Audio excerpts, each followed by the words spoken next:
Can you talk about a friendship you had with a guy named Victor Santa Cruz and your first experience with FCA actually at Rancho Buena Vista High School?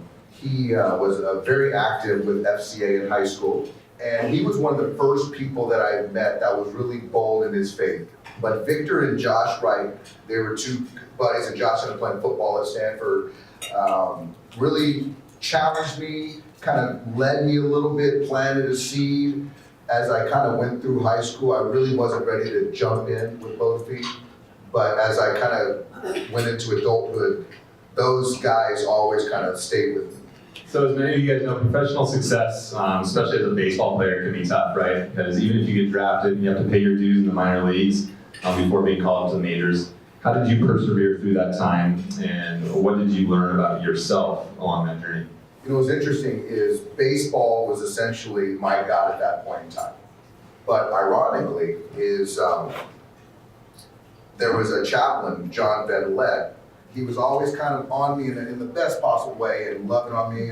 And 2 years into my minor league career, I was saved.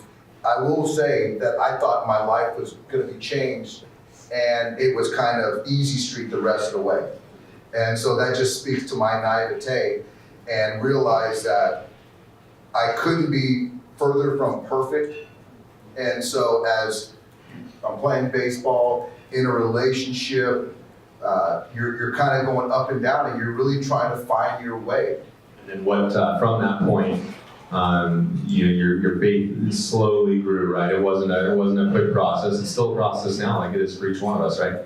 Jordan, it's still a process. But I know that each day with my devotionals, my journaling, with my pastor, one of my best friends, Jason Graves at Daybreak, that I'm growing closer every single day to Christ. And I think that right there, and praying for opportunities for me that I have specifically to get in front of people like you to share my faith and to feel comfortable where I'm at.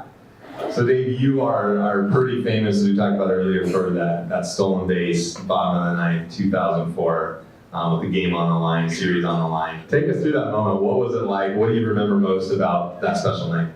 Well, so just to kind of rewind a little bit, there was a mentor of mine, his name's Maury Wills. And he was an MVP in '62. He was a great Dodger. So one time, or many times actually, he's like, DR, I'm going to tell you something. One day, you're going to have an opportunity to steal an important base, and everybody in the ballpark knows you're going to go, and you cannot be afraid to steal that base. So fast forward, 2004, I'm with the Dodgers. We're in first place, and I'm home. My wife is pregnant with my daughter at that time, and 8 months pregnant, and so I get the call at the deadline that I've been traded to the Red Sox. And so you go there, and I play, then I get relegated to a reserve role. So that was an ego, check my ego right there, because you were a starter, first place team, you go to another club, and now you're on the bench. Relied on my faith, relied on my wife, my family, and just trying to be a good teammate. And so when you get this opportunity, and I hadn't played at that point in time for 7-8 days leading up. So every day I was out there during stretch, running sprints, trying to get the breaks on the pitcher, studying Mariano and all these different other pitchers, just for the chance that I might get that opportunity. And cheering on my teammates, and then once I got that opportunity, it went back to Maury Wills, going, okay, DR, this is your chance. And so I've got Maury Wills, the good angel on this side, and then I've got the Bill Buckner angel on the other side. If you go, man, and you get thrown out, Boston's a tough place. And so, hey, so it was like, fortunately, Maury won out, and I was prepared, and it worked out. And I wish I could say we were going to win 8 straight games and win the first World Series in 86 years. I can't predict that, but it was kind of preparation opportunity, and it led to success. And I don't get tired of hearing that. I used to get tired of hearing the thank yous, but these Red Sox fans are unbelievable, and for me to be a part of Red Sox lore is crazy. Shortly after your playing career ended, you were diagnosed with non-Hodgkin's lymphoma. Yeah. Hodgkin's lymphoma. What was that experience like, and how did your family and your faith help you through that difficult time? That was a tough time in our lives. So my son was 10, and my daughter was 6.